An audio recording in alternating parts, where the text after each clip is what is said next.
वैसे अमेरिका फरार तो होता है, क्योंकि पहले जंग की शुरुआत करता है और बाद में फिर इलाका खाली कर देता है।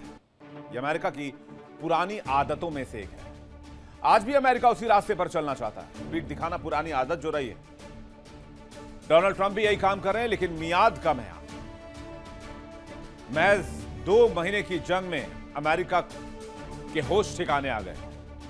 महज 48 घंटे के प्रोजेक्ट फ्रीडम का दम निकल गया और फिर अमेरिका ने घोषणा कर दी कि हम होर्मुज में ऑपरेशन फ्रीडम को रोक चुके हैं और साथ ही साथ हमने ऑपरेशन एपिक फ्यूरी को भी खत्म कर दिया है।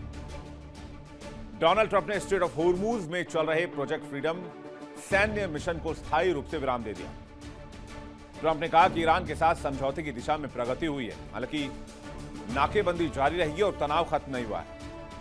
माना यह जा रहा है कि ईरान की ओर से यूएई के खिलाफ हमले के बाद यह कदम उठाया गया है, यानी खाया पिया कुछ नहीं और ग्लास तोड़े 12 आना। यही कहानी अमेरिका की।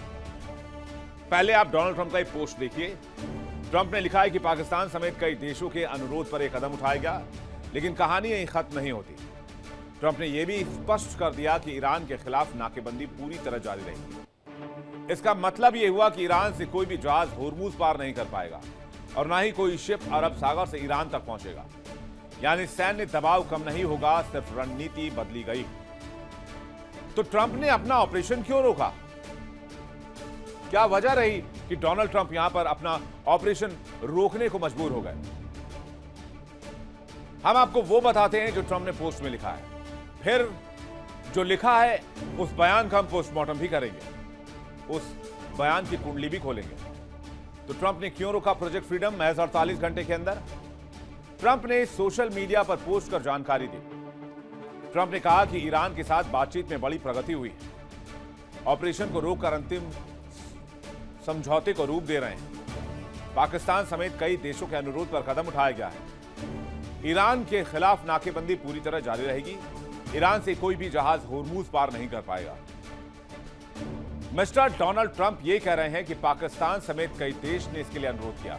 हालांकि जो सफल नहीं होता तो ट्रंप उसका ठीकरा पाकिस्तान पर ही पोड़ते हैं। प्रोजेक्ट फ्रीडम शुरू होते ही हालात बिगड़ने लगे थे। अमेरिका ने पहले ही ईरान को चेतावनी दी थी कि वो इस ऑपरेशन में दखल ना दे। इसके बावजूद ईरान ने अमेरिकी नौसैनिक के जहाजों, व्यापारिक जहाजों और यहां तक कि खाड़ी देशों पर भी हमले शुरू किए। अमेरिकी अधिकारियों के मुताबिक यह हमले इतने बड़े नहीं थे कि पूरी जंग दोबारा शुरू हो जाए, लेकिन इससे साफ हो गया कि सीज़फायर बेहद नाजुक स्थिति में है और डोनाल्ड ट्रंप की चेतावनी, डोनाल्ड ट्रंप की धमकी को तवज्जो नहीं देता है तेहरान। तेहरान ने अमेरिकी राष्ट्रपति को 2 मिनट में औकात बता दी। जैसे ही ऑपरेशन फ्रीडम शुरू हुआ, तेहरान ने ताबड़तोड़ हमले शुरू कर दिए उन जहाजों पर जो अमेरिकी नेवी के जहाज थे। रक्षा मंत्री पीट हेग्सेथ और जॉइंट चीफ्स के चेयरमैन ने माना कि स्थिति तो काबू में है, लेकिन खतरा बहुत ज्यादा है।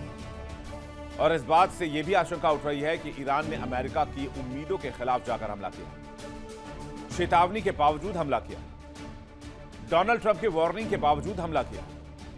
इसका मतलब यह है कि तेहरान ना डोनाल्ड ट्रंप की वैल्यू करता है और ना ही अमेरिकी चेतावनी की वैल्यू करता है। यानी एक सुपर पावर की साख तेहरान ने फिर से मिट्टी में मिला दी, जिसके बाद डोनाल्ड ट्रंप को लगा कि कोई बड़ा सैन्य नुकसान ना हो जाए, अमेरिकी मरीज मारे ना जाए, तो ऑपरेशन बंद करना ही ठीक है। ट्रंप को लगा कि ईरान शांत रहेगा और दूसरे देशों के सारे अमेरिका के सामने आकर गड़गड़ाएगा, लेकिन ऐसा नहीं हुआ, बल्कि ईरान ने अमेरिकी नेवी शिप पर और यूएई पर हमला शुरू कर दिया और कहा कि होर्मुज में आने की गुस्ताखी ना करें।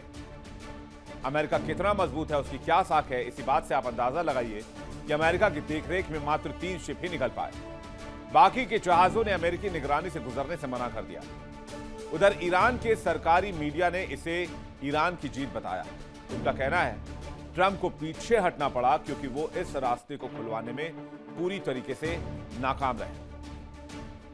अमेरिका इस ऑपरेशन के तहत सिर्फ 3 जहाज ही सुरक्षित निकाल पाया, जबकि जंग से पहले होर्मुज में औसतन हर रोज 130 जहाज गुजरा करते थे। अब अमेरिका की पॉलिसी क्या है? पहले किसी मुसीबत को पैदा कर दो, फिर उस मुसीबत को खत्म करने के नाम पर खुद को हीरो साबित कर दो। जिस होर्मुज को खुलवाने के लिए अमेरिका एड़ी चोटी का जोर लगा रहा है, दिन रात पसीना बहा रहा है, वो होर्मुज तो 28 फरवरी से पहले वैसे ही खुला हुआ था। अरे भाई, आपको क्या जरूरत थी आखिर ईरान में हमला करने की? अमेरिका के एनसीटीसी चीफ ने यह कहकर रिजाइन कर दिया कि ईरान से कोई डायरेक्ट थ्रेट नहीं था या तुरंत किसी खतरे की संभावना नहीं थी। लेकिन डोनाल्ड ट्रंप को अपनी दादागिरी जो दिखाने की, अपने घमंड के चक्कर में आकर, इजराइल की बातों में आकर अमेरिका ने ईरान पर हमला किया।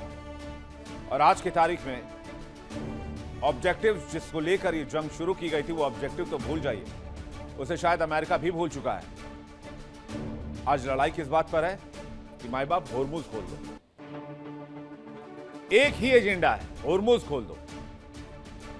बाकी सारे ऑब्जेक्टिव तेल लेने गए। तेहरान में सरकार चेंज हुई, नहीं हुई। रिजीम चेंज हुई, नहीं हुई। तेहरान में तख्ता पलट हुआ, नहीं हुआ। तेहरान की ताकत कम हुई, नहीं।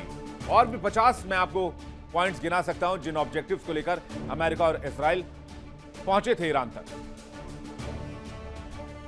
आज तो ईरान के डर का आलम यह है कि इन व्यापारिक जहाजों ने अमेरिका की निगरानी में गुजरने से ही इनकार कर दिया। अमेरिका आज नहीं तो कल यहां से चला जाएगा। ईरान वहीं रहेगा जब तक ये संसार है, जब तक ये पृथ्वी है। तो फिर क्या हासिल होगा? इसलिए उन जहाजों ने कहा कि हम यहां से अमेरिकी सुरक्षा में नहीं निकलना चाहते, क्योंकि हमें दोबारा फिर इस इलाके में आना है। उधर ईरानी हमले के बाद से ट्रंप आनंद फानंद में सोशल मीडिया पर एक्टिव हुए और इसका ठीकरा पाकिस्तान समेत अन्य देशों पर फोड़ा। कहते हैं कि अन्य देश कह रहे हैं कि प्रोजेक्ट फ्रीडम को फिलहाल रोक दिया जाए, लेकिन सच्चाई तो कुछ और ही है। एक और ट्रंप प्रोजेक्ट फ्रीडम रोकने की बात कह रहे हैं, दूसरी ओर अमेरिकी विदेश मंत्री मार्को रूबियो ने कहा कि ऑपरेशन फ्यूरी को भी रोक दिया है। अब जरा मार्को रूबियो का यह बयान आपको सुनवाते हैं। I think you're linking it. The operation is over. Epic Fury, as the president notified Congress, we're done with that stage of it. Okay, we're now on to this project of freedom. As far as a negotiation is concerned, I think the president's been clear that part of the negotiation process has to be not just the enrichment, but what happens to this material that's buried deep somewhere that they still have access to if they ever wanted to dig it out. That has to be addressed, and that's being addressed in the negotiation. I'm not going to go further on what progress has been made on that topic because I don't want to endanger the negotiations, but suffice it to say that the president and this entire team is aware of the centrality of that question, and that will have to be addressed one way or the other. I think you're linking it. The operation is over. Epic Fury, as the president notified Congress, we're done with that stage of it. Okay, we're now on to this project of freedom.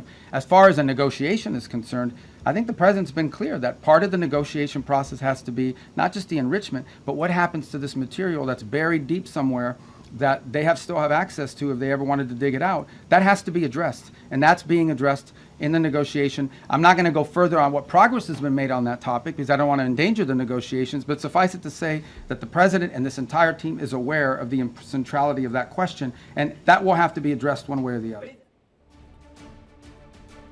पूरी दुनिया को तेल, gas और उर्वरक के संकट में फंसाकर America मसीहा बनना चाहता है। क्या मजाक है? तानाशाही के इंतहा है। अमेरिका पहले संकट को जन्म देता है, फिर उस संकट को खत्म करने के नाम पर खुद को हीरो कहता है।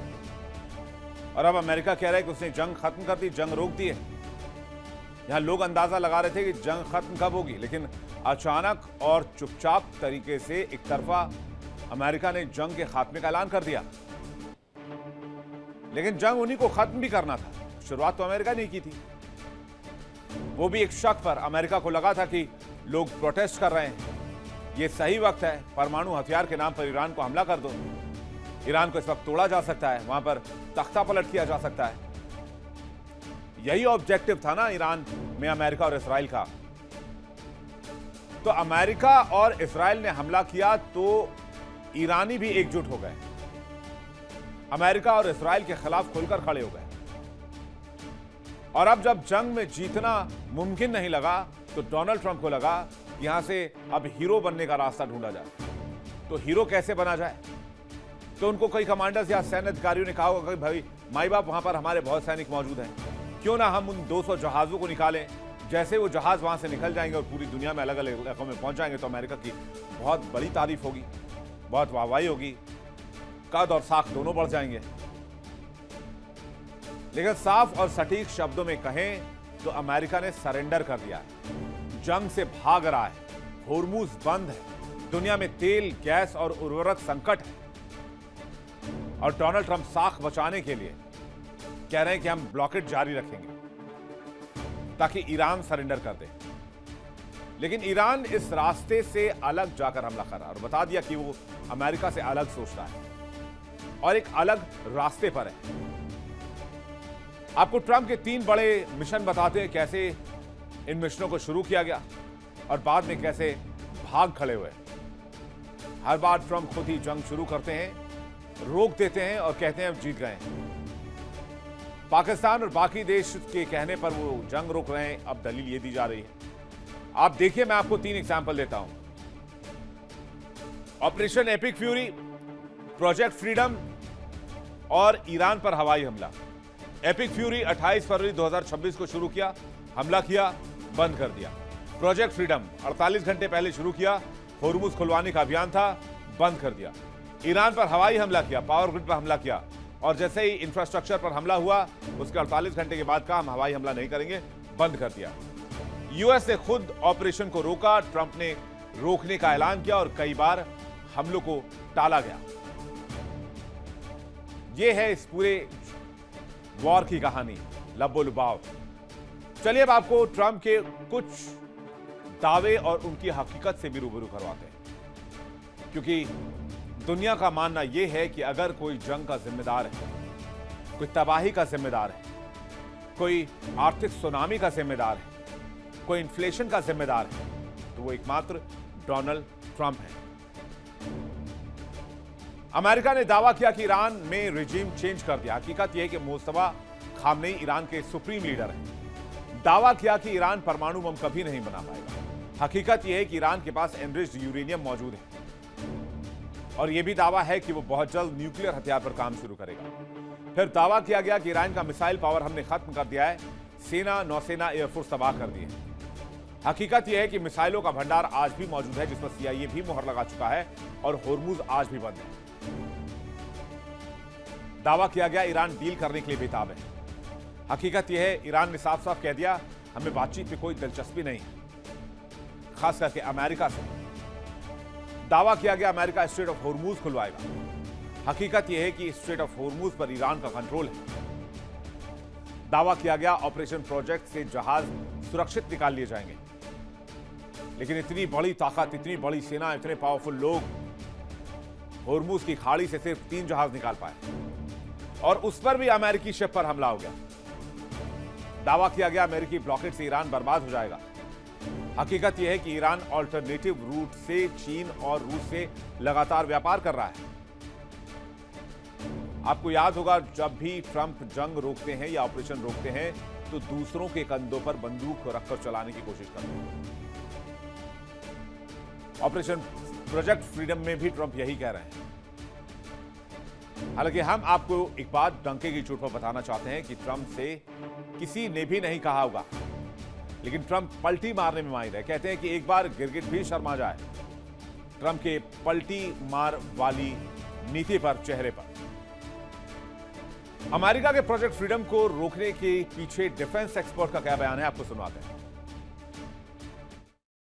प्रोजेक्ट फ्रीडम को लॉन्च करने के तुरंत बाद ही अमेरिका ने इसको शॉर्ट पीरियड के लिए पॉज कर दिया और इसके पीछे कारण यह दिया है कि पाकिस्तान के माध्यम से जो ईरान से वार्ता हो रही है उसमें सहूलियत हो और जल्दी से हम वार्ता में किसी नतीजे पर पहुंचे, इसके लिए पॉज किया गया है। लेकिन अगर हम पर्दे के पीछे देखते हैं तो बात कुछ और नजर आती है। पहली बात तो यह लगती है कि ईरान में जो ऐसे संकेत मिलने लगे हैं कि वहाँ के जो नरमपंथी हैं जैसे पेजेशकियां, उनके साथ IRGC की कमांडर्स की थोड़ी तल्खी बढ़ गई है। उन्होंने अपनी नाराजगी दिखाई है जिस तरह से IRGC की कमांडर्स ने UAE पर अभी आक्रमण किया है। इसके साथ साथ अमेरिका ने एक बहुत बड़ा डिफेंस डील किया है मिडिल ईस्ट के अपने समर्थक देशों के साथ में, जिसमें वो Saudi Arabia, Israel, UAE, Jordan, Qatar, इन सब जगहों पे बहुत ही एडवांस और उन्नत किस्म के एयर डिफेंस और तरह तरह के वेपन्स डिप्लॉय करने जा रहा है। वैसे बेशक अमेरिका कुछ भी डिप्लॉय करने जा रहा हो, लेकिन ईरान ने जब मारना शुरू किया तो कहां गए अमेरिका के सारे हथियार, सारा एयर डिफेंस सिस्टम? खाड़ी देशों को अमेरिका कहता था कि हम तुम हमारी शरण में रहो, हम तुम्हारी रक्षा करेंगे। अब खाड़ी देश अमेरिका को कह रहे हैं कि थैंक यू वेरी मच भाई साहब, आप यहां से जाइए, हम अपनी सुरक्षा की जिम्मेदारी खुद ही संभाल लेंगे। अमेरिका का कहना है कि सीजफायर लागू होने के बाद भी ईरान लगातार हमले कर रहा है, तो आप रोक लीजिए। भाई आप तो दुनिया की सबसे बड़ी ताकत है, क्यों नहीं रोक पा रहे ईरान को? अमेरिकी सेना के मुताबिक युद्धविराम के बाद से अब तक ईरान 10 बार सैन्य जहाजों, 9 बार कमर्शियल जहाजों को निशाना बना चुका है। 2 कंटेनर जहाजों को भी जब्त करने की बात सामने आ रही है। तो ये सवाल कोई अमेरिका से क्यों नहीं पूछता, अमेरिका ने कितने जहाजों पर रेड किया, कितने जहाजों को कब्जे में लिया, कितने जहाजों को अमेरिका ने समंदर के बीचे बीच कब्जाने की कोशिश की। और यहां तक कि डोनाल्ड ट्रंप ने अपने बयान में खुद को पायरेट कहा, आधुनिक समुद्री डाकू कहा।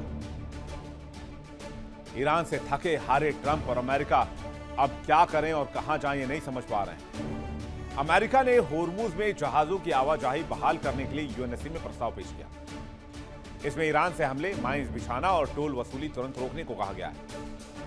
आपको यह याद रखना चाहिए कि यूएन सिक्योरिटी काउंसिल में ईरान के 2 दोस्त रूस और चीन भी हैं। और अगर ईरान के खिलाफ यूएनएससी में कुछ हुआ तो ये दोनों मुल्क वीटो लगाने से परहेज नहीं करेंगे, या दोनों में से कोई एक भी वीटो लगा देता है तो प्रस्ताव ही गिर जाएगा। उधर ईरान ने यूएई पर लगातार दूसरे दिन मिसाइल और ड्रोन से हमला किया। यूएई ने कहा कि उसके डिफेंस सिस्टम ने मिसाइल और ड्रोन को आसमान में ही रोक लिया है। अब आपको तस्वीर दिखाते हैं। आईआरजीसी ने इस तस्वीर को जारी किया है। ईरान ने इस तस्वीर के जरिए क्या दिखाने की कोशिश की, वो ये कि कहां तक अब होर्मुज में ईरान का कंट्रोल है। अगर उस एरिया में कुछ भी गतिविधि की गई तो ईरान डायरेक्ट फायर करेगा और इसीलिए इस इलाके में वो कोई दखलंदाजी बर्दाश्त नहीं करेगा। अब जरा इस मैप को अगर आप देखेंगे, थोड़ा सा कॉम्प्लिकेटेड है, लेकिन ये एक तरह से समुद्री रास्ते के लिए तैयार किया गया मैप जैसा ये दिख रहा है। और ये जो लाल वाला पूरा इलाका आप देख रहे हैं, ये रेड जोन जो देख रहे हैं, ये रेड जोन ईरान अपना बता रहा है और कह रहा है इस पूरे इलाके पर उसका कंट्रोल है। यानी यहां से एक मछली इस तरफ से उस तरफ नहीं हो सकती, जिस हिसाब का ये नक्शा जारी किया गया है। इसमें कोई गुंजाइश ही नहीं बची है। और अमेरिका कह रहा है कि हमने अपना प्रोजेक्ट फ्रीडम रोक दिया है। तो फिर आप ईरान क्या करने गए थे? होर्मुज बंद कराने गए थे। और होर्मुज बंद कराकर अमेरिका कह रहा है कि ये ईरान समझे, दुनिया के देश समझे, हम दुनिया के अलग अलग दूसरे देशों के हवाले करके होर्मुज को हम जा रहे हैं।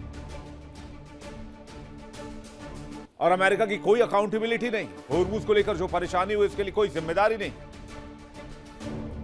यूएनएससी में भी ईरान के खिलाफ शिकायत, अमेरिका के खिलाफ कोई शिकायत नहीं। जो भी परेशानी हो रही है, अमेरिका ईरान को और ईरान अमेरिका को इसके लिए जिम्मेदार मानता है। उधर ईरान ने जवाब दिया कि 47 सालों तक प्रतिबंध ईरान पर लगा था, अमेरिका पर नहीं। यह आर्थिक आतंकवाद है, दादागिरी है। पहले भी होर्मुज में सारी चीजें नॉर्मल थी, लेकिन अमेरिका ने हमला कर माहौल बनाया। तो इसके लिए कोई दूसरा नहीं, सिर्फ ट्रंप और अमेरिकी प्रशासन ही जिम्मेदार है। अब आपको एक एआई तस्वीर दिखाते हैं जिसको ईरान ने जारी किया है। देखिए इंडिया डेली 24/7 अब आपकी स्मार्ट टीवी पर। इंडिया डेली मौजूद है सभी डिजिटल प्लेटफॉर्म पर लाइव और लगातार। इंडिया डेली 24/7 हर दिन राष्ट्र को समर्पित।